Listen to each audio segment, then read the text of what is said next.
Film की शुरुआत Seattle के एक वाइनरी से होती है, जहां एक युवा जोड़ा पैट्रिक और एडलिन रोमांटिक पल बिता रहे होते हैं। इसी दौरान पैट्रिक एडलिन को प्रपोज करने का फैसला करता है, जिसकी एडलिन को बिल्कुल भी उम्मीद नहीं होती। पैट्रिक आगे बढ़कर प्रपोज करता है और खुशी खुशी एडलिन भी हाँ कह देती है। लेकिन तभी पैट्रिक को अपने फोटोग्राफर निको का कॉल आता है, जो बताता है कि उसने प्रपोजल का सही फोटो नहीं लिया। यह सुनकर पैट्रिक को गुस्सा आ जाता है, क्योंकि अब उसे पूरा प्रपोजल दोबारा करना पड़ेगा। निको, जो परफेक्ट शॉट लेने की कोशिश कर रहा था, अचानक एक नकाबपोश हत्यारे हार्ट आइज के हमले का शिकार हो जाता है। उधर पैट्रिक और एडलिन को इस घटना की कोई खबर नहीं होती और वे अपनी खुशियों में मगन रहते हैं। लेकिन यह खुशी जल्द ही एक खौफनाक सपने में बदल जाता है। जैसे ही पैट्रिक एक कॉल उठाने के लिए मुड़ता है, हार्ट आइज उसे भी तीर मार देता है। यह देखकर एडलिन सदमे में चिल्ला उठती है। डर के मारे एडलिन अपनी जान बचाने के लिए दौड़ पड़ती है। वो हार्ट आइज के कुछ तीरों से बचने में सफल हो जाती है और थोड़ी देर के लिए छिपने के लिए एक जगह भी ढूंढ लेती है। तभी उसके फोन पर पैट्रिक के फोन से कॉल आता है। यह और कोई नहीं बल्कि हार्ट आइज ही था। गुस्से में आकर एडलिन फोन उठाकर उस पर चिल्लाने लगती है, जिससे हार्ट आइज को उसके लोकेशन का पता चल जाता है और हार्ट आइज तुरंत एक तीर चलाकर उसके पैर को घायल कर देता है, ताकि वो भाग न सके। पर फिर भी किसी तरह वो भागते हुए एक फैक्ट्री में पहुंचती है, जहां हार्ट आइज वहां के सिक्योरिटी गार्ड को भी मार डालता है। एडलिन फिर से भागने की कोशिश करती है और छिपने की एक जगह खोज लेती है, जो कि एक बड़ी प्रेस मशीन थी। लेकिन हार्ट आइज उसे ढूंढ लेता है और उसे उसी मशीन में बंद कर पूरी तरह से कुचल देता है। कुछ ही हफ्तों में हार्ट आइज के बारे में खबर आग की तरह फैल जाती है। हर नागरिक को सतर्क रहने की चेतावनी दी जाती है, क्योंकि इस शैतानी हत्यारे ने पहले भी वैलेंटाइंस डे पर बॉस्टन जैसे कई शहरों में प्यार करने वाले जोड़ों को निशाना बनाया था। इसी दौरान एक पास के कॉफी शॉप में एक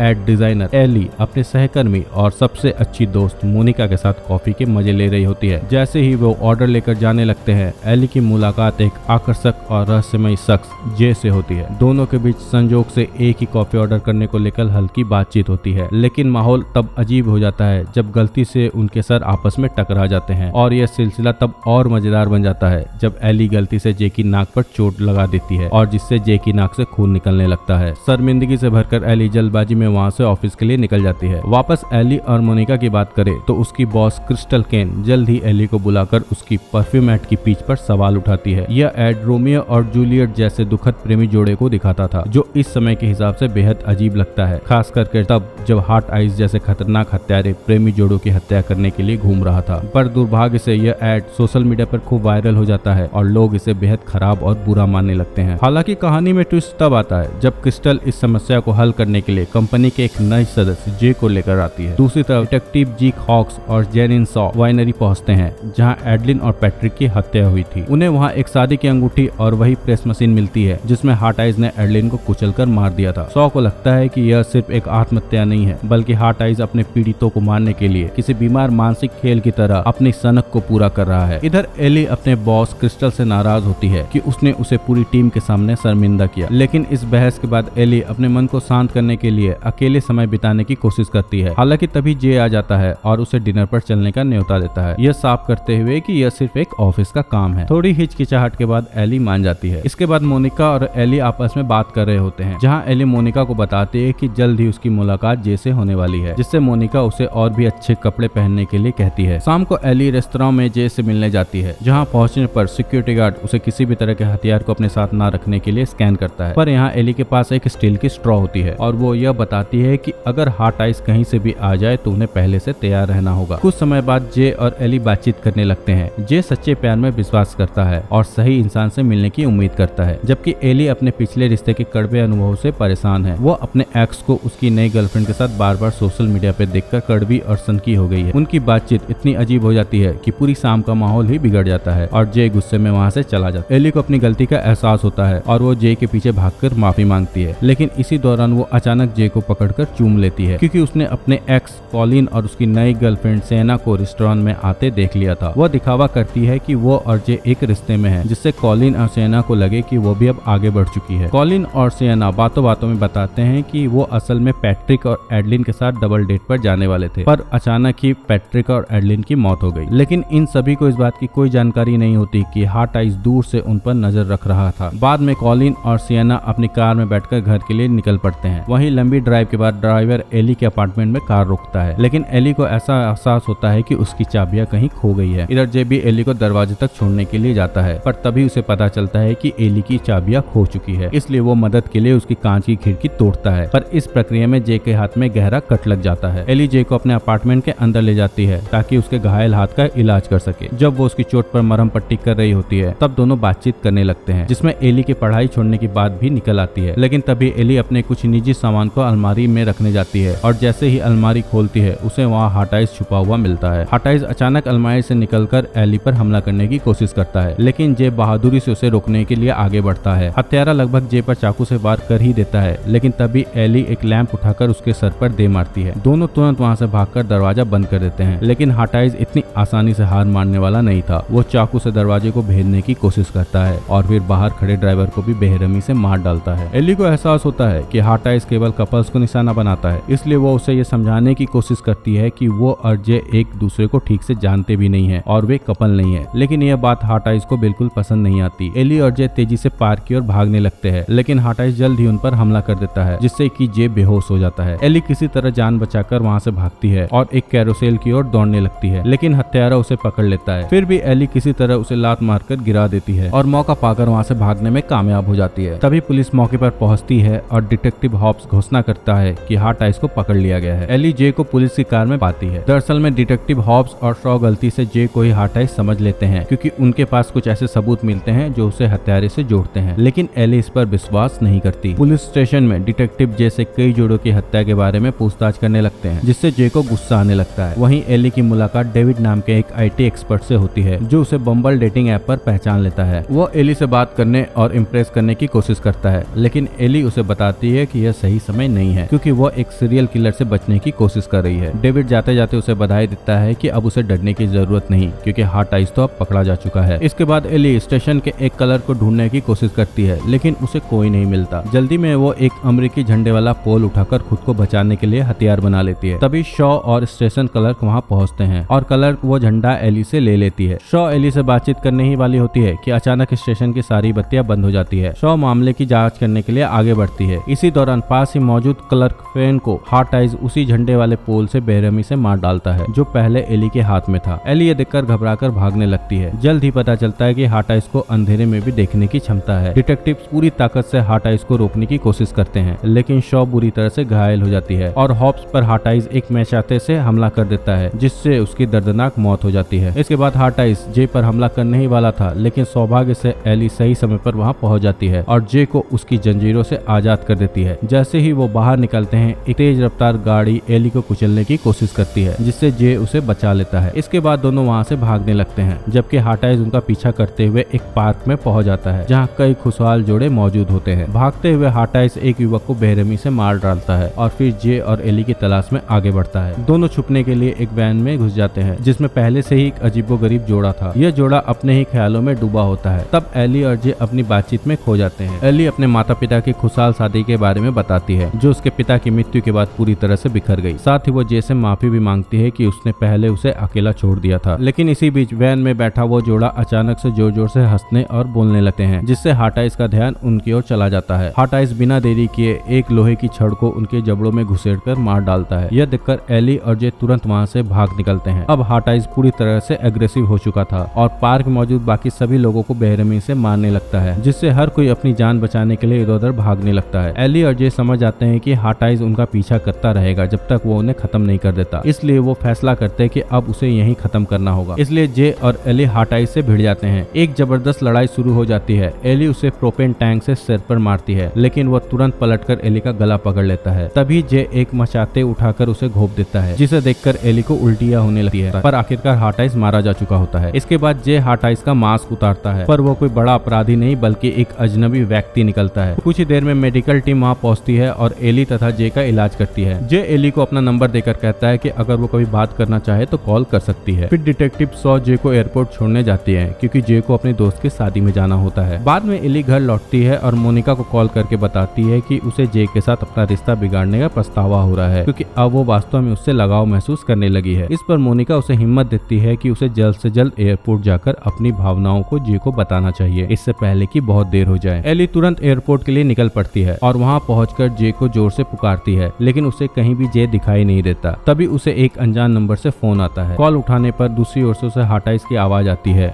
जो कि जिंदा था। हाटाइस उसे बताता है कि जे उसके कब्जे में है और अगर एली उसे बचाना चाहती है तो उसे पास के चैपल में आना होगा, वरना जे की मौत तय है। एली फौरन तुरंत बताए गए स्थान पर पहुंचती है जहां उसे जे बंधा हुआ मिलता है और उसके सामने खड़ा होता है हॉट आइज। लेकिन तभी एक ट्विस्ट सामने आता है। असल में हॉट आइज कोई और नहीं बल्कि डेविड था, वही IT एक्सपर्ट जिसे एली पुलिस स्टेशन में मिली थी। लेकिन चौंकाने वाली बात यह भी थी कि वो अकेला नहीं था, उसका साथी कोई और नहीं बल्कि डिटेक्टिव शॉ थी। यह दोनों दरअसल एक कपल थे जिन्हें प्रेमी जोड़ों का शिकार करने और उन्हें मारने में मजा आता था। इतना ही नहीं, जिसे एली और जे ने पहले मार डाला था वो सिर्फ एक सन की आदमी था जो हॉट आइज का फैन था और इन हत्याओं का हिस्सा बनना चाहता था। डेविड और शॉ एली और जे को अपने खेल का हिस्सा बनाने की कोशिश करते हैं। इसके बाद शॉ एली को मजबूर करती है कि वो एक बंदूक उठाए जिसमें सिर्फ एक गोली थी और फैसला करे कि उसे खुद को मारना है या जे को। एली सोच समझकर बंदूक उठाती है और जे को बताती है कि अब वो सच में उससे प्यार करने लगी है। फिर वो जे के कंधे पर गोली मारती है जिससे गोली जे के कंधे को चीरती हुई शॉ के पेट में जाकर लगती है। डेविड ये देखते ही गुस्से में पागल हो जाता है और उन दोनों पर हमला कर देता है। एली और जे फिर भागने की कोशिश करते हैं लेकिन डेविड जे को पकड़ लेता है। हालांकि डेविड को ये पता नहीं था कि जे के पास भी एक हथियार है। जे एक तीर उठाकर डेविड की दाएं आंख में घोंप देता है। दर्द से चिल्लाता हुआ डेविड बगल में जलती हुई मोमबत्तियों के ढेर पे जा गिरता है जिससे वो जलने लगता है। इसी बीच शॉ और एली के बीच भयंकर संघर्ष जारी रहता है। शॉ एली को खत्म करने ही वाली होती है कि एली अपने पास मौजूद उसी स्टील के स्ट्रॉ को उठाकर शॉ की गर्दन में घोंप देती है। फिर पूरी ताकत से उसे धक्का देकर सीधे सेंट वैलेंटाइन की तरवार वाली मूर्ति पर गिरा देती है जिससे शॉ की दर्दनाक मौत हो जाती है। डेविड जो अभी भी जल रहा था